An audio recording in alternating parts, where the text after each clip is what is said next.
E vamos conversar aqui agora com a comentarista Amanda Klein para falar sobre esse assunto. Amanda, qual que é a sua expectativa em relação à decisão dos ministros do Supremo? Muito boa tarde. Olá, tudo bem? Boa tarde a todos, um prazer estar aqui mais uma vez.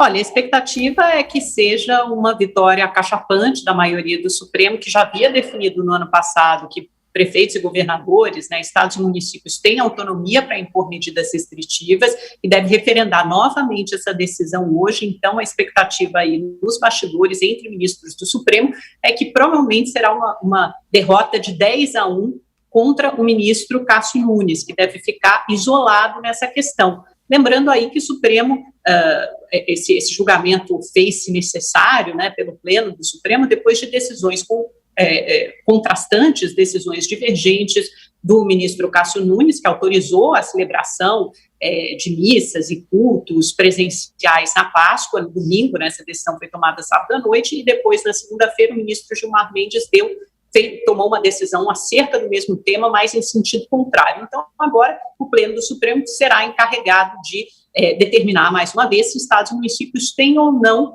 a prerrogativa de definir se templos e cultos e missas abrem ou fecham durante a pandemia. Então, a expectativa é que o ministro Cássio Nunes Nunes Marques, como ele gosta de ser chamado, fique isolado.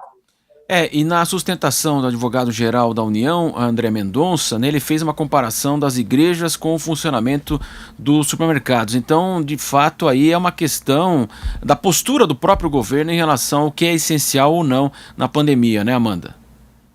Eu acho que, assim, é importante a gente tentar tocar no ponto nevrálgico aqui, que acaba sendo essas decisões políticas, Claro que a Advocacia-Geral da União e a Procuradoria-Geral da República, a gente sabe que os dois que devem fazer suas sustentações agora, primeiro a AGU, depois a PGR, as partes do processo devem fazer sua sustentação oral, elas são claramente a favor da liberação de cultos, missas e templos, mas eu acho que fica um pouco mais fácil a gente entender essa equação se a gente tirar a palavra religião.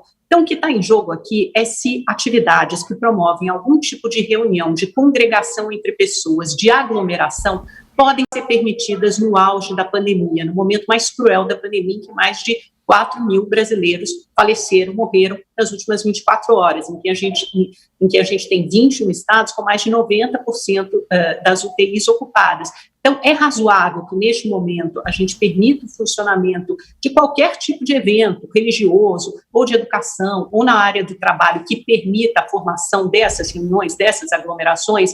E aí, conversando com juristas, eu acho que o que se coloca aqui é uma decisão de cunho eminentemente científico, e de saúde pública. Então, esse tipo de evento não pode ser permitido. São decisões arbitrárias? Não, são decisões calcadas na ciência, são medidas restritivas que têm uma razão de ser, por isso elas são implementadas.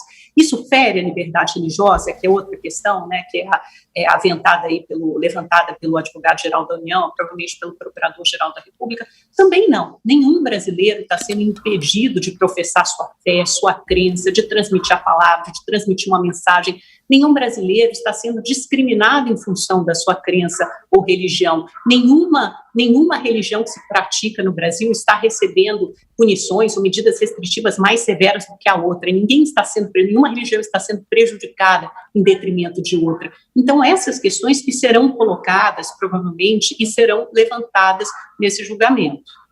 Agora, Amanda, além desse agrado aí à bancada evangélica, a gente sabe que tem uma presença muito importante no Congresso e também nas assembleias, na vida política hoje nacional como um todo, também estaria por trás aí a questão financeira, evidentemente, do dízimo que é depositado nos cultos, principalmente evangélicos.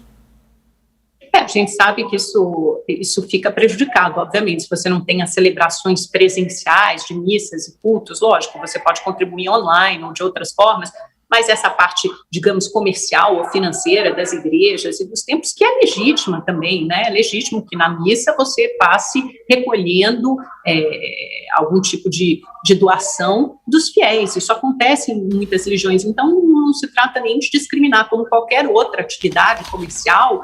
As religiões, as igrejas, os templos também sofrem em momento de pandemia, todos eles tiveram queda de arrecadação, é preciso olhar por esse lado também, mas infelizmente é um sacrifício que todos têm que fazer no momento totalmente excepcional como esse de pandemia em prol da saúde pública. Então, nenhum direito, nenhuma liberdade absoluta, é preciso entender isso. Você pode assistir às missas online, eu entendo que muitas pessoas querem e têm essa necessidade de participar de congregações, de participar de missas, e é lógico que é totalmente diferente você fazer isso na sua casa e fazer isso na igreja, mas a verdade é que essas missas e cultas, elas ainda são permitidas na maioria das cidades no Brasil, e se elas forem proibidas, será por um tempo muito exíguo, só o tempo da gente conseguir diminuir um pouco o número de casos e de internações e de mortes, para voltar a ter esse tipo de reunião religiosa. E como você disse no início, né, uma decisão conflitante do ministro Nunes Marques em relação a esse tema. Depois houve uma decisão aqui para São Paulo, específica para o estado, do ministro Gilmar Mendes. E o ministro Nunes Marques, mais uma vez, uma decisão monocrática muito polêmica em relação ao Supremo Tribunal Federal. O que tem gerado esse desconforto entre os ministros é a interpretação ou a leitura entre os ministros de que há talvez uma vontade excessiva do ministro Nunes Marques em agradar o presidente Bolsonaro, né, e o que defende o presidente Bolsonaro. Então, isso foi observado lá no julgamento da suspeição do ex-presidente Lula, não que as posições do Nunes Marques não sejam legítimas, ele está lá, ele é um ministro do Supremo como os outros 10, né, são 11 ao todo, e ele pode defender o que a lei, a Constituição e a sua consciência assim permitirem. Mas essa leitura é feita nos bastidores do Supremo porque é a segunda vez, e essa vez gerou mais espanto, por quê? Porque o próprio ministro Nunes Marques já havia decidido recentemente, em outra ocasião, junto com o Pleno do Supremo, que a ANAJURE, que é a Associação Nacional dos Juristas Evangélicos, não era uma entidade legítima para entrar um questionamento acerca de temas da Constituição, né, que são essas ADINs e ADPFs. Tem determinadas entidades que são legítimas segundo a Constituição, prefeitos, governadores, partidos políticos, o Congresso Nacional, na Câmara e Senado, todos esses são entes legítimos para entrar com ADPFs e ADINs. E a ANAJURE, o próprio Nunes Marques e os outros membros do Supremo já haviam decidido que não é uma entidade legítima. E foi justamente a ANAJURE, a Associação dos Juristas Evangélicos, que entrou com essa ação pedindo a volta das celebrações presenciais de missas e cultos em todo o país. Então, gerou espanto aos ministros do STF, primeiro essa decisão do Nunes Marques contrariando uma decisão que ele próprio havia tomado há pouco tempo. E, em segundo lugar, contrariando uma decisão que o Pleno do Supremo havia tomado no ano passado, a permitir que estados e municípios determinem o que abre e o que fecha, o que funciona e o que não funciona. E é isso que vem sendo aplicado no país desde então. Nós agradecemos então a participação da Amanda Klein conosco aqui, comentarista da Jovem Pan, e daqui a pouco iremos acompanhá-la no 3 em 1. Boa tarde, Amanda. Boa tarde, muito obrigada e até daqui a pouco, às 5 da tarde.